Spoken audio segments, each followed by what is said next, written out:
Hello friends, जय हिंद। बहुत बहुत स्वागत है आप सभी का आपके अपने YouTube channel Saxena CP classes में। दोस्तों, आज मैं जो आपके 10 प्रश्नों की एनालिसिस लेकर के आया हूं, बहुत ही बढ़िया और इम्पॉर्टेंट क्वेश्चंस हैं। इस वीडियो को लास्ट तक देखिएगा, छोड़ करके दोस्तों मत जाइएगा, क्योंकि यह प्रश्न आपके परीक्षा की दृष्टि से बहुत बहुत बहुत ही महत्वपूर्ण है। तो दोस्तों, शुरुआत करने से पहले छोटी सी रिक्वेस्ट है, मेरा मनोबल बढ़ाने के लिए यदि चैनल पर नए होंगे तो चैनल को सब्सक्राइब कर लीजिएगा और वीडियो को लाइक और शेयर जरूर करिएगा मेरे दोस्तों। आइए ज़्यादा न देर करते हुए हम लोग शुरुआत करते हैं। तो जैसा कि दोस्तों आपका जो पहला क्वेश्चन है वो क्या रखे, कर्ता कारक किसे कहते हैं। देखिए, कर्ता कर्ता मतलब करने वाला। क्या दोस्तों, कर्ता का मतलब क्या होगा, करने वाला। तो कर्ता का मतलब देखिए, संज्ञा या सर्वनाम के रूप में काम करने वाले बोध हो उसे कर्ता कारक कहते हैं। कहने का मतलब दोस्तों सिंपल बात, संज्ञा या सर्वनाम के रूप में काम करने वाले का बोध हो या फिर जिसमें काम का बोध हो, काम करने वाले का बोध हो, उसे कर्ता कारक कहेंगे। जैसे मधुर ने दूध पिया, दूध को किसने पिया, किसने काम किया पीने का, तो मधुर ने। तो मधुर यहाँ पर क्या है मेरे दोस्तों, कर्ता कारक है। अनिल ने गाना गाया, गाना को गाया किसने गाया, किसने गाया मेरे दोस्तों, तो अनिल ने गाया। तो अनिल यहाँ पर आपका हो जाएगा कर्ता। यहाँ देखिए, पहले वाक्य में कर्ता मधुर है क्योंकि दूध पीने का कार्य मधुर ने किया। दूसरे वाक्य में कर्ता अनिल है क्योंकि गाना गाने का कार्य किसने किया, अनिल ने किया। अतः मधुर और अनिल क्या होगा मेरे दोस्तों, कर्ता हो जाएगा। दूसरा आपका क्वेश्चन है कि कर्म कारक। तो सिंपल बात दोस्तों, कर्म जहाँ पर किसकी प्रधानता हो, कर्म की, कर्म की। जैसे आपका कर्म जैसे क्या हो सकता है, आपका पढ़ना लिखना, यही है ना, तो वही चीज़ें हैं। अब देखिए, कर्म कारक तो संज्ञा या सर्वनाम के जिस रूप पर क्रिया के व्यापार का फल पड़ता हो। क्या मतलब दोस्तों, संज्ञा सर्वनाम के जिस रूप पर क्रिया के व्यापार का फल पड़ता हो या समाप्त हो उसे कर्म कारक कहते हैं। जैसे माला ने बबली को पढ़ाया, माला ने बबली को पढ़ाया, ठीक है। तो मेरे दोस्तों ये बात बताइए कि यहाँ पर किसके ऊपर प्रभाव पड़ रहा है, बबली के ऊपर। तो कर्म क्या है, कर्म किसके ऊपर किया जा रहा है, बबली के ऊपर, पढ़ना पढ़ाना, ठीक है। तो पढ़ाया, किसको पढ़ाया भैया, बबली को। और किसने पढ़ाया, तो वहां देखिए किसने पढ़ाया, माला ने। किसको, किसको, बबली को। तो बबली यहाँ पर क्या हो जाएगा मेरे दोस्तों, कर्म हो जाएगा। यहाँ देखिए वाक्य में माला के कार्य का फल किसके ऊपर पड़ रहा है भैया, बबली पर। अतः बबली क्या हो जाएगा, कर्म। तो माला ने को पढ़ाया, किसको पढ़ाया, बबली को पढ़ाया। बबली यहाँ पर क्या हो जाएगा, आपका कर्म हो जाएगा। जैसे कई बार कर्म कारक के साथ को विभक्ति नहीं लगता। क्या लगता है, मतलब कई बार कर्म कारक के साथ को क्या होता है, विभक्ति का चिन्ह भी नहीं लगता। जैसे नेताजी ने भाषण दिया, क्या दिया मेरे दोस्तों, नेताजी ने भाषण दिया, ठीक है। अब देखिए पहचान क्या है, क्रिया के पहले क्या या किसको लगाकर प्रश्न करने से जो उत्तर आए वहां कर्म कारक होता है। क्या मेरे दोस्तों, देखिए सबसे बढ़िया पहचान है कि क्रिया के पहले क्या या किसको लगाकर प्रश्न करने से जो उत्तर आए वही कर्म होता है। जैसे देखिए, माला ने पढ़ाया, किसको पढ़ाया, बबली को पढ़ाया, कर्म हो गया। माला ने पढ़ाया, क्या पढ़ाया, तो यहाँ पर क्या तो नहीं बन रहा, लेकिन किसको का उत्तर बन रहा है, देखिए, ठीक है। समझ में आया मेरे दोस्तों। या फिर ऐसे लिख जाए, माला ने किताब लिखा, माला ने क्या लिखा, किताब लिखा। तो किताब क्या हो जाएगा, वहाँ पर आपका कर्म कारक हो जाएगा, ठीक है। तो समझ में आ गया होगा मेरे दोस्तों। अगला है आपका, देखिए, कहानी शिक्षण की उपयोगिता पर प्रकाश डालिए। डीएलएड 2019 में पूछा गया प्रश्न है। तो कहानी शिक्षण की उपयोगिता क्या है मेरे दोस्तों, पाठ के प्रति रुचि उत्पन्न करना। क्या होता है आपका, पाठ के प्रति रुचि उत्पन्न करना। दूसरा, बोध की गति में वृद्धि करना। तीसरा, तथ्य को स्मरण करने की क्षमता का विकास करना। पहला देखिए कि पाठ के प्रति रुचि उत्पन्न करना, दूसरा बोध की गति में वृद्धि करना, तीसरा तथ्य को स्मरण करने की क्षमता का विकास करना, चौथा पढ़ने के प्रति रुचि पैदा करना, पांचवा पाठ किए गए अंश को समझने की क्षमता उत्पन्न करना। तो कहानी शिक्षण की उपयोगिता क्या है मेरे दोस्तों कि पाठ के प्रति देखिए रुचि उत्पन्न करना, मतलब पाठ के मतलब जो चीज़ पढ़ा जाए उसके ऊपर क्या है, ऐसी चीज़ें लिखी गई हो कि हमारे मन में क्या हो, रुचि उत्पन्न हो, अच्छा लगे, तभी तो हम पढ़ेंगे। बोध की गति में वृद्धि करना, तथ्य को स्मरण करने की क्षमता का विकास करना, मतलब कहानी इस प्रकार से लिखा जाए जैसे हम फिल्म देखते हैं तो भी एक कहानी का ही रहता है लेकिन वो याद हो जाता है, तो इसी प्रकार तथ्य को स्मरण करने की क्षमता का विकास करना कहानी शिक्षण की उपयोगिता है। पढ़ने की प्रति रुचि पैदा करना, पढ़ने के प्रति क्या होता है कि रुचि पैदा करना, तब तो आदमी पढ़ेगा। अगला पाठ किए गए अंश को समझने की क्षमता का विकास करना, ये कहानी की उपयोगिता होती है। अगला आपका आता है अनुस्वार किसे कहते हैं। तो अनुस्वार क्या होता है मेरे दोस्तों, अनुस्वार ये जो बिंदी उंदी लगता है यह स्वतंत्र वर्ण नहीं है, यह स्वर वर्ण के ऊपर जो बिंदु लगाया जाता है उसे अनुस्वार कहते हैं। जैसे ये वाला बिंदु हो गया ना, कंग अंग अंग, तो देखिए अन अंग, ठीक है। जैसे रंग भंग हंस कंत वंश, ये क्या है आपका दोस्तों, अनुस्वार है। क्या है दोस्तों, अनुस्वार है। और सिंपल बात जान लीजिए ये स्वतंत्र वर्ण नहीं होता है, यह किसी न किसी वर्णों के साथ बंधा होता है, यह अकेले हम नहीं आ सकते। जैसे क एक स्वतंत्र वर्ण है, आ सकता है क, लेकिन ये नहीं आएगा, ये किसी न किसी, जैसे लिखेंगे लिखो कि रंग, तो र पर ये ऊपर आएगा बिंदी, इसके बाद ये तो र के साथ बंधा हुआ है ना, तो रंग। कंस, कंस लिखना हो जैसे देखिए कंस, वंश, तो ये देखिए आएगा। इन सभी वर्णों के साथ ये क्या होता है मेरे दोस्तों, आता है। तो समझ में आ गया होगा आपका। देखिए यदि इसका प्रयोग पांचों वर्ण अक्षरों के पूर्व होता है तो उसका उच्चारण उसी वर्ग के पंचम वर्ण के समान ही होगा। क्या दोस्तों, यदि इसका जो प्रयोग कह रहा है कि पांचों वर्ण अक्षरों के पूर्व होता है, यदि इसका प्रयोग जितने भी वर्ण अक्षर हैं उसके पहले होता है तो इसका उच्चारण उसी वर्ग के पंचम वर्ण के समान ही होगा। अब हर एक वर्ग का पंचम वर्ण क्या होता है, जैसे देखिए जैसे क वर्ग का पंचम वर्ण क्या होता है, अंग, तो अंग में देखिए बोले अंग हंस अंग इय अड़, तो ये क्या है दोस्तों, पंचम वर्ण के समान ही होता है। अगला दोस्तों विसर्ग क्या होता है आपका, देखिए विसर्ग का प्रयोग स्पष्ट कीजिए। तो विसर्ग क्या होता है मतलब, यह भी देखिए स्वतंत्र वर्ण नहीं होता है। जैसे ये दोनों ये विसर्ग है, अंग अह अह कह खह गह, ये होता है ना, तो ये सभी जो चीज़ें हैं आपका पंचम क्या बोलते हैं, विसर्ग है। अब विसर्ग क्या होता है दोस्तों, यह स्वतंत्र वर्ण न होकर वर्णों के चिन्ह हैं जो हमेशा स्वतंत्र वर्ण के पश्चात होते हैं। क्या मेरे दोस्तों, यह स्वतंत्र वर्ण तो नहीं होता है लेकिन वर्णों का एक चिन्ह है जो हमेशा स्वतंत्र वर्ण के पश्चात होता है। जैसे लिखे अतः, हम लिखेंगे ना अ त के बाद आ गया अतः, तो इस स्वतंत्र वर्ण के साथ या ना, तो ये हो गया अतः, ठीक है। जैसे प्रातः प्रातः, तो ये हो गया आपका दोस्तों, ठीक है। तो वही कह रहा है देखिए कि हमेशा स्वतंत्र वर्ण के पश्चात होता है, जो कि र या सह के रूपांतरण मात्र है, जिसका स्वर के पश्चात इसका प्रयोग है तो उसी उच्चारण स्थान से इसको भी उच्चारित किया जाता है। विसर्ग लगा देने से शब्द को बल प्राप्त होता है। जैसे बालकः रामः, ठीक है, पठः पठः, जैसे पठ पठः, तो ठह को क्या हो गया, बल थोड़ा मिल जाता है। तो बात समझ में आ गई है दोस्तों। सिंपल बात, आपको अपनी भाषा में चीज़ों को समझना है, अपनी भाषा में लिखना है।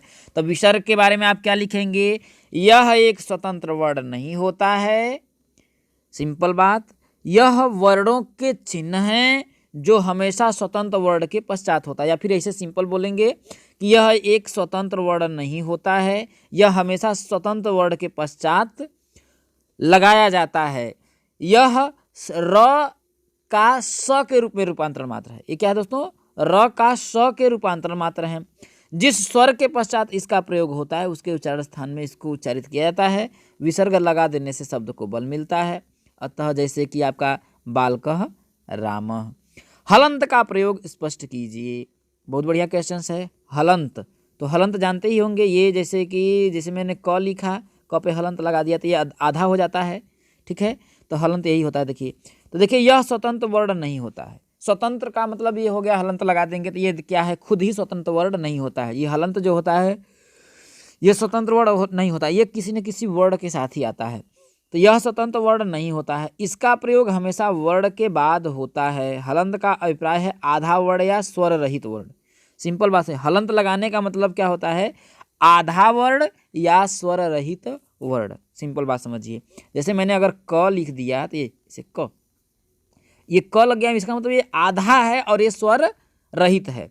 ठीक है, तो आधा वर्ण या स्वर रहित वर्ण, जब किसी व्यंजन को बिना किसी स्वर से लिखना होता है तो उसके साथ हलंत का प्रयोग किया जाता है। कुछ उदाहरण जैसे परमेश्वर, आत्मनिष्ठ, महात्मन आदि।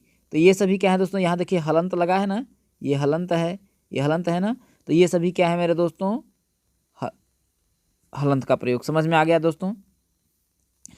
सिंपल बात समझ लीजिए कि हलंत का क्या होता है दोस्तों, हलंत सिंपल बात या स्वतंत्र वर्ण नहीं होता है।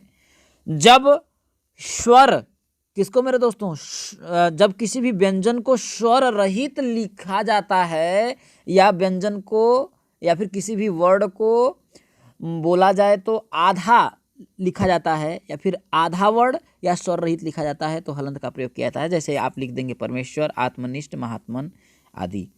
अब देखिए उच्चारण के मुख्य तत्व बताइए। तो उच्चारण के मुख्य तत्व क्या है दोस्तों, देखिए ध्वनि व्यवस्था, पहला चीज क्या हो गया आपका, ध्वनि व्यवस्था हो गया। अब देखिए शुद्ध उच्चारण के लिए संस्कृत ध्वनियों का पूर्ण ज्ञान होना आवश्यक है। सिंपल बात देखिए कि संस्कृत उच्चारण के लिए शुद्ध उच्चारण के लिए संस्कृत ध्वनियों का क्या होना चाहिए, आपको पूर्ण ज्ञान होना चाहिए। दूसरा बल, वर्णों का उच्चारण करते समय समुचित बल देना चाहिए, न कम और न अधिक। तो भाई हर एक वर्णों में कितना बल लगेगा और समुचित समान प्रकार से जिस पे जितना जितना बल लगाया जाता है उस पे बल देना चाहिए, ना कि कम और ना ही अधिक। तीसरा जो लय है आपका वो क्या होना चाहिए, लय प्रवाहपूर्ण उच्चारण हेतु लय का होना आवश्यक है। क्या दोस्तों, प्रवाहपूर्ण उच्चारण हेतु लय का होना आवश्यक है। मतलब लय क्या होना चाहिए, मतलब दोस्तों प्रवाहपूर्ण उच्चारण हेतु लय का होना चाहिए। मतलब जहां पर कम बेशी करना वहां पर वो चीजें लय हमारी होनी चाहिए। अगला आपका आता है देखिए कि स्वराघात। स्वराघात क्या होता है दोस्तों, स्वर का घात, आघात, स्वर प्लस आघात। उच्चारण करते समय स्वर का ऊपर उठना था स्वर का नीचे आने के लिए उच्चारण में आरोह था अवरोह होना आवश्यक है। मतलब कि स्वराघात होना चाहिए, सब उतार चढ़ाव जिसको बोलते हैं स्वरों का, ये चीजें होनी चाहिए। तो दोस्तों उच्चारण करते समय स्वर का ऊपर उठना था स्वर का नीचे आने की के लिए उच्चारण में आरोह था अवरोह होना आवश्यक है। पांचवा गति, उच्चारण को प्रभावपूर्ण बनाने के लिए उसमें सामान्य गति होनी चाहिए, न अधिक धीमी और न ही अधिक तीव्र। क्या मेरे दोस्तों, उच्चारण को प्रवाहपूर्ण बनाने के लिए उसमें सामान्य गति होनी चाहिए, न अधिक धीमी और न अधिक तीव्र। और लास्ट है दोस्तों आपका विराम। तो विराम चिन्हों का भी बहुत अच्छा प्रयोग होता है। उच्चारण की शुद्धता है तो विराम चिन्हों का सही होना अति आवश्यक है। क्योंकि जैसे रोको मत जाने दो, ये एक आपका हो गया। जैसे रोको मत जाने दो, जाने दो, ये आपका हो गया। लेकिन हम बोलेंगे रोको मत जाने दो, तो वो क्या होगा, मतलब रोकने के लिए मैं कह रहा हूं। लेकिन दूसरे चीज में यहाँ पर मैंने विराम लिया, ठीक है। अगर मैं दूसरा चीज मैं बोल रहा हूं को रोको मत, यहां पर विराम ले लिया, रोको मत जाने दो, मैंने क्या कहा, रोको मत जाने दो। इसका मतलब क्या है, उसको रोको मत जाने दो, दोनों में अंतर हो गया तो मेरे दोस्तों। तो विराम चिन्हों का सही से इस्तेमाल होना जरूरी है। रोको मत जाने दो, रोको मत जाने दो। तो देखिए इसका अलग अर्थ निकल रहा है और इसका अलग अर्थ निकल रहा है, तो इसका भी बहुत ज़्यादा आपका सही ज्ञान होना आवश्यक है दोस्तों। अगला है आपका क्वेश्चन, देखिए कि पठन वाचन के प्रकार बताइए। तो देखिए पठन वाचन के प्रकार, तो पठन वाचन का देखिए दोस्तों दो प्रकार होता है, एक व्यक्तिगत वाचन होता है, एक सामूहिक वाचन होता है।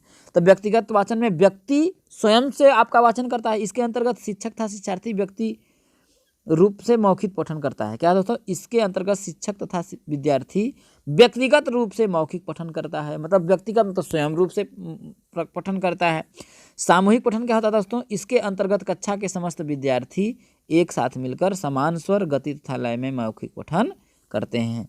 तो समझ में आया दोस्तों पठन के प्रकार। पठन के 2 प्रकार, व्यक्तिगत वाचन और सामूहिक वाचन। व्यक्तिगत वाचन में ऐसे आप लिख सकते हैं अपनी भाषा में कि व्यक्तिगत वाचन में व्यक्ति स्वयं मौखिक पठन करता है। सामूहिक पठन में क्या होता है दोस्तों कि इसके अंतर्गत कक्षा के समस्त विद्यार्थी एक साथ मिलकर समान स्वर, गति तथा लय में मौखिक पठन करते हैं। अगला क्वेश्चन है आपका दोस्तों, कक्षा शिक्षण की दृष्टि से मौखिक पठन के कितने प्रकार होते हैं? तो देखिए कक्षा शिक्षण की दृष्टि से मौखिक पठन के दोस्तों 3 प्रकार होते हैं। एक आदर्श पठन होता है, जब शिक्षक शिक्षार्थियों के समक्ष आदर्श पठन प्रस्तुत करता है उसे आदर्श पठन करते हैं। क्या मतलब दोस्तों? जब शिक्षक शिक्षार्थियों के समक्ष आदर्श पाठ प्रस्तुत करता है उसे आदर्श पठन कहते हैं। एक होता है अनुपठन। अनुपठन क्या होता है दोस्तों? जब शिक्षक श्लोक के किसी अंश का पाठ करता है। क्या मेरे दोस्तों? जब शिक्षक श्लोक के किसी अंश का पाठ करता है तथा शिक्षार्थी उसका सामूहिक सस्वर पाठ करते हैं तब यह अनुपठन होता है। प्रारंभिक स्तर पर यह अत्यंत उपयोगी है, जरूरी है। प्रारंभिक स्तर पर अनुपठन क्या होता है दोस्तों? जब शिक्षक श्लोक के किसी अंश का पाठ करता है तथा शिक्षार्थी मतलब कि शिक्षा की अर्थी मतलब शिक्षा को ग्रहण करने वाले उसका सामूहिक सस्वर पठन करते हैं तब यह क्या होता है दोस्तों? आपका अनुपठन होता है। अगला है दोस्तों अनुकरण पठन। अनुकरण पठन क्या होता है दोस्तों? शिक्षार्थियों द्वारा व्यक्तिगत रूप से आदर्श पठन का अनुकरण द्वारा किए गए पठन को अनुकरण करना। अनुकरण मतलब दोस्तों क्या होता है? नकल करना। ऐसे समझिए कि नकल करना, देख देख करके पढ़ना। तो क्या होता है देखिए, शिक्षार्थियों द्वारा व्यक्तिगत रूप से आदर्श पठन का अनुकरण द्वारा किए गए पठन को अनुकरण पठन कहते हैं। क्या सिंपल बात एक बार और समझ लीजिएगा। अनुकरण पठन क्या होता है कि शिक्षार्थियों द्वारा व्यक्तिगत रूप से आदर्श पठन का, कौन सा?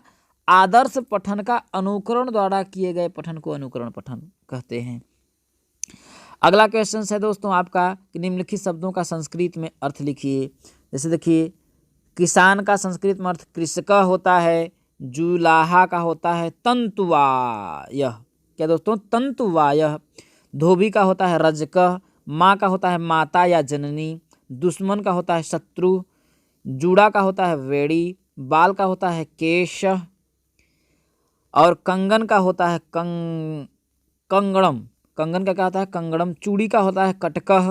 बिंदी का होता है बिंदु तिलकम। शीशा का होता है दर्पण। पायजेब का होता है नुपुरह। चोटी का होता है शिखा। कान का होता है कर्णः। कान का होता है आपका कर्णः। आँख का होता है नेत्रम। माथा का होता है मस्तकः ललाटः। नाक का होता है नशिका। मुंह का होता है मुखम। पीठ का होता है पृष्ठम। पेट का होता है उदर, लंबोदर उदर। तो यहाँ कमल का होता है कटिह। इसका घी का होता है घृतम। क्या होता है मेरे दोस्तों? घी का आपका घृतम होता है। और नौकर का होता है सेवकः या भृत्यः। मल्लाह का होता है नाविकः। बहेलिया का होता है व्याघः। ठीक है। अब पिता का क्या होता है जनकः। पिता होता है दोस्त का होता है मित्रम। तकिया का होता है उपधानम। क्या होता है? उपधानम। चादर का होता है प्रच्छदः। क्या होता है दोस्तों? चादर का प्रच्छदः। बिछौना का होता है बिस्तरः।